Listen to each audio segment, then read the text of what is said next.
This is a public service. Dundalk Precinct, Officer Sims. Hi, did you say Sims? Yes. Hi, Officer Sims. We spoke, it was a couple hours ago, probably. I got a little more information. I was wondering if you might be able to give me a call number or a case number on an arrest. Okay. The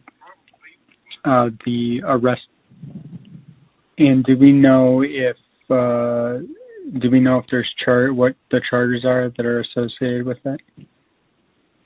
The charges are not. I do not release the charges because he is an adult. So if he wants to release his own charges, then he's able to do so. How do I make a public records request? There is a phone number. Hold on, I can show you. All right, you ready for it? Go ahead. Okay, it's 410-887-2390.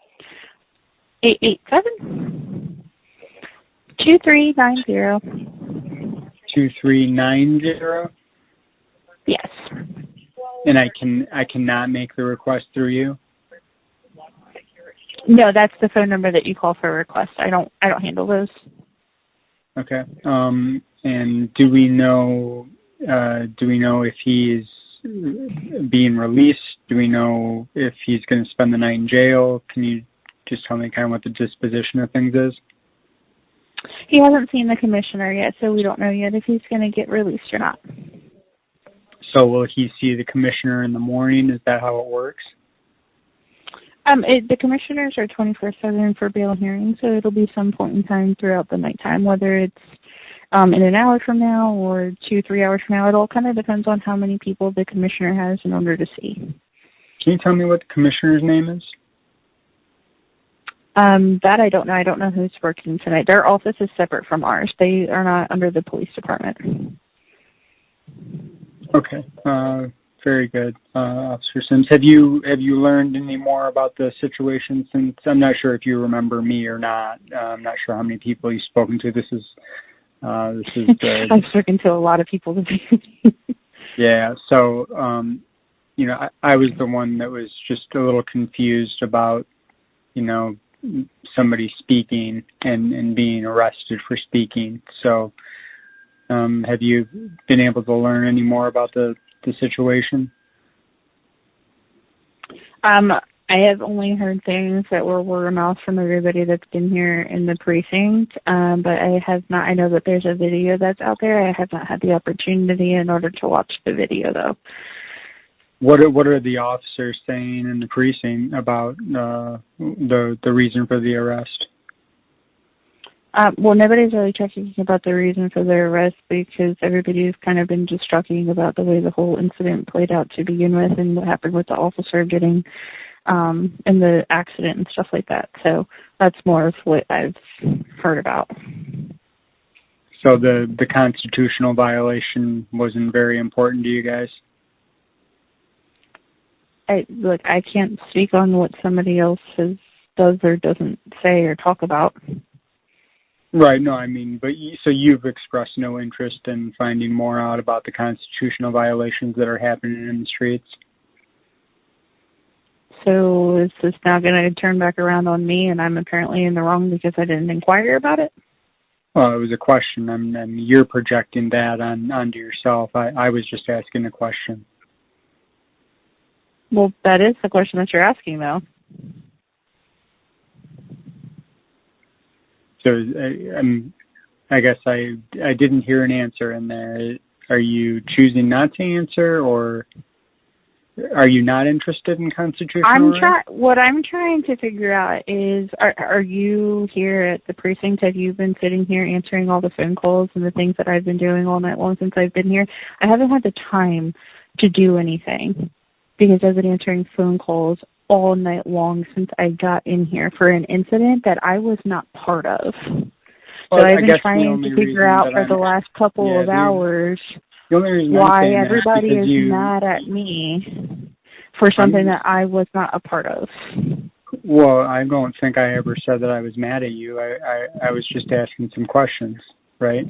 But you're asking me questions in reference to something that I don't have any information on. And I don't think that it's fair for you to be asking me or projecting on me why I didn't inquire about it as if I don't care about it. That's not the case. Well, I've been see, now you're projecting, working and I've been doing my job. something onto me now. You're projecting something onto me now. You gave forth the information that you heard about the situation with the officer. Give me 1 second. I have somebody in my lobby. Hold on 1 second. He's happy to wait. Okay, I apologize. I had somebody walk into my lobby. That's okay. He was asking the same questions I'm asking, wasn't he? Yes. We're concerned. The people are very concerned about constitutional rights being violated. You know, we hired you guys to do a job, and you guys swore an oath, right, to protect the rights of the people. So, you know, I wasn't attacking you, Officer Sims. I'm concerned, and it's my duty as one of the people to voice my concerns when I see something that's troubling. So. And listen, I'm not saying by any means that you're wrong for voicing your concerns, but here's where my issue lies. My issue lies in the fact that everybody tonight, since I've gotten in here, who has called and has voiced their concerns and thoughts and feelings and opinions on this whole entire situation, is doing so towards a person who didn't have anything to do with it. I'm not those officers, and I didn't make that decision. I'm my own individual person, and I police the way that I police. That has nothing to do with me. So, and I'm not saying that you did it, but there have been other people who have called me tonight and has been calling me names and berating me and all this other kind of stuff for an incident that I didn't take part in. And I quite frankly don't feel as if that's fair and that I should be on the receiving end of that, because that wasn't my decision. I didn't make that decision. I didn't do that. Yeah, Officer Sims, it's almost the exact analogy. You know, I think I was pretty kind the first time we spoke, and I think I've been relatively kind in this conversation. And I can't take responsibility for what other people called and said to you, and I don't represent those people. I wish they would call and peacefully redress their grievances with their government, but I don't represent them, and I can't be blamed for their actions, just like you can't be blamed for the officer's actions that arrested that man for speaking in the street, right? Exactly. But the problem is that you're on the blue team, right? And you guys swore an oath to protect these rights. We're the people. I do that. Well, I'm very happy to hear that. I wish that you weren't behind the glass bit there, and I wish you were on the streets, you know, protecting our rights, because I imagine you would serve more good out there than you would there. I'm not saying that what you're doing now isn't of value. I'm just saying that our rights, they need to be protected, and they need to be protected most by the people that swore to protect them. I agree with you.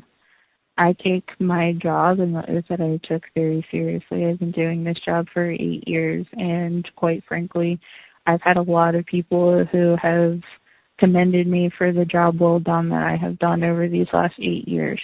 So I take what I do very seriously, and unfortunately, just like the rest of the citizens, I can't hold you as one individual citizen responsible for what every other citizen out there does. You know, just like I don't think that the way that, you know, people view the police, I am not every other police officer that's out there. Look, you're going to have bad apples every single where that you go. That's a given. Like, that's the reality of the situation. But I don't think that people and officers like me who take my job seriously and who uphold the oath that I took, I don't think that I should always have to be yelled at and berated because of the decisions that other officers make. Well, again, I mean, to be fair, I don't think that I berated you in either of our conversations today. Well, I'm not. No, I'm not particularly saying you. I'm just saying in general. And look, being on this end of a particular situation is a really crappy place for me to be at, because I don't know what to say. Like, I don't know what information to give you. I don't know what information to give other people, because at the end of the day, I don't make decisions and I don't form opinions off of something that I have not seen, I have not witnessed, I don't know all of the information about. When I find out all of the information, then I will be able to form my own thoughts, feelings, and opinions about it. But right this moment, I haven't watched the video, I haven't had the time to do so, so I cannot sit here and form my own opinion on the incident that occurred. When I do watch that video and I do have the time to do so, then I'll be able to put my opinion out there. But I haven't watched it yet, so that's not fair for me to make a judgment call on something I haven't watched or witnessed yet. Well, it's less about the video and more about, you know, somebody being arrested for speaking. I realize that that's the content of the video, but, you know, that's all that I'm saying. And you asked what we were looking for. We're just looking for the truth. You know, we want the truth from the people that we employ, you know, and that's what we expect. Is we don't expect, you know, lies and obfuscation. So, I mean, that's really the, you know. And that's understandable. Look, at the end of the day, like, I'm a human being too, and I expect the same thing out of other human beings. Like, it's fair for all of us to expect that. So I guess, I mean, I realize that you're at work and you're probably not interested in engaging in this conversation further, but, you know, if you were out in the streets and in a situation like this arose where somebody was speaking and one of your fellow officers said, "We're going to make this arrest," would you stop them from making that arrest? Would you honor your oath and protect the people's rights, or would you back your fellow officer in making an arrest? So I'm going to give you an answer to that question that you're probably not going to like, but there's a reason I'm giving you the answer that I'm giving you.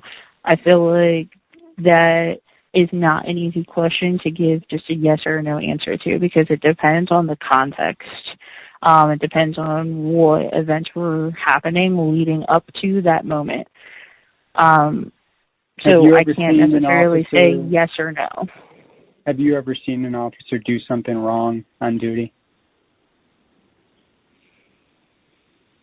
I'm going to be completely honest with you here in this moment. The people who are on my shift, the people who I work with on a day-to-day basis, all of us, we're pretty much all the same way, and we all pretty much do this job the same way. And I'm very proud of the people who I work with on my shifts. So I can confidently tell you, on my midnight shifts, no. Well, I appreciate hearing that. Hearing that gives me hope.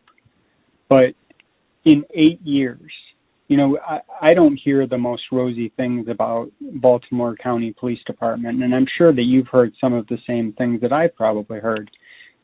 So in 8 years, that's what you said, right? You worked for 8 years? Yes, sir.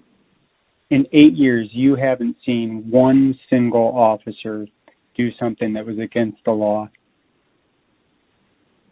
In my presence? No, I have not. I can honestly tell you that. Wow. This isn't the only place that I have worked either. Wow. Okay. Well, I think that paints the picture for us all. I appreciate you taking that. I just want to end with this last thing that I want to say to you. As much as it might not seem like it, because I feel like the bad encounters that we have in people kind of outweigh the good ones a lot of times, or I should say they get blown up in the media more than what the good encounters do. But the amount of bad encounters that police have with citizens is not as often as what you might think that it is. I can honestly, truly say I've had a lot more really positive encounters with individuals than what I have negative ones. And that's not to say that there haven't been negative encounters. I mean, we deal with, people who sometimes have to get arrested for breaking the law and so on and so forth. Like, it's not always going to be a pleasant encounter. But I can honestly tell you, like, I've had a lot of really in-depth conversations with people over the years, including this one with you, where I've been able to really listen to people, and I've been really able to, like, talk to them and get their, thoughts, feelings, and opinions on things and share mine. And at the end of the day, like, even people who maybe our encounter didn't start off in a positive way, a lot of times they've ended in a negative way. I do my job and I do it in a certain way, and I do it with respect for others. And I would love to say that, everybody does their job the same way that I do, but that's not realistic. They don't. People police in different ways. But what I can truly and proudly say is that the people who I work with and who I have surrounded myself with at work and I go to calls with and I back them up because they are very similar to me, and they are really good officers. There are really good officers out there, and I will venture off to say that I am one of them. We do exist. Well, so yeah. I don't want you to lose hope in officers and the way that we do this job. We are out there, and we do exist, and I just want you to know that. Okay, well, I'm hopeful for that, and I realize that we desperately need good officers, but we need the good officers to hold the bad officers accountable, or the bad apples that you spoke about earlier. They really and truly spoil the whole bunch. I mean, I don't know how we can call a good officer good if they witness a bad officer doing something bad and they don't hold them accountable. Well, there have been new laws that have come out that address that issue across the nation. So, that is something that... Yeah, I mean, the people haven't seen that, though, I mean, the people see that officers in almost every municipality, they have qualified immunity, and they're never charged with crimes unless they murder somebody. I mean, if that's what it almost takes, is it almost takes an officer having to kill someone before there's any accountability. And even then it's not always, the case. So, you do seem like a good officer, Officer Sims. I didn't call to have a confrontational conversation, and I'm not saying that's what this is, but I'm truly concerned for my friend who's rotting in a jail cell somewhere because he spoke words that another officer didn't like. All right, well, look, I can tell you this. I believe that officer was Captain Anthony DiCara as well. That part, I'm going to be honest with you. I'm not sure. I don't know who was there on scene tonight. Like I said, that did happen literally before I came in here. So do you know if he was on scene at Diwali and Halliburton?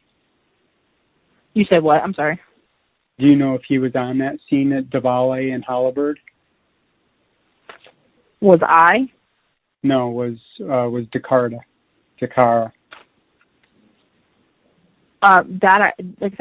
That part I don't know. I don't know who responded down there. There was a lot of officers who were down there, so I'm not sure if he was or wasn't down there. Oh, that's just information that you don't have access to? It's not that I don't have access to it. I haven't looked that up. Oh. Okay. I mean, is it something that you could look up, or is it just something that you can't look up? No, I can look it up. Hold on. Give me 1 second. My other line is ringing. Hold on 1 second. Appreciate that. Dundalk Precinct, okay. You here, sir? I'm still here, yep. Okay.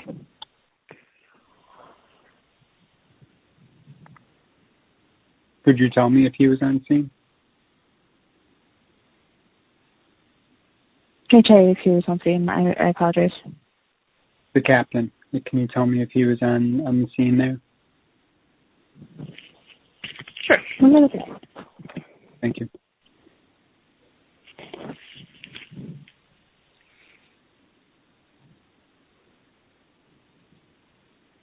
Did you hear me? I did not. No, I'm sorry. No, it's okay. I'm sorry. I said yes, he was. All right, he was on scene. One last question. Can you tell me who the arresting officer was? Sure. It is Officer Geiger. Giager? Geiger. Geiger? Yes. Mm-hmm. Do you have his identification number? Sure. It is 6237. All right. Officer Sims, I appreciate you taking the time to have a conversation with me this evening. Yep, no problem. Yeah, be safe, all right? Thank you. Have a good one. Yeah, bye. We're out here today to ensure our natural rights are respected by those who swore an oath to support, protect, and defend the rights of the people. The purpose of all interactions is to peacefully promote government accountability and transparency. Please like, share, and subscribe so this message can reach as many people as possible.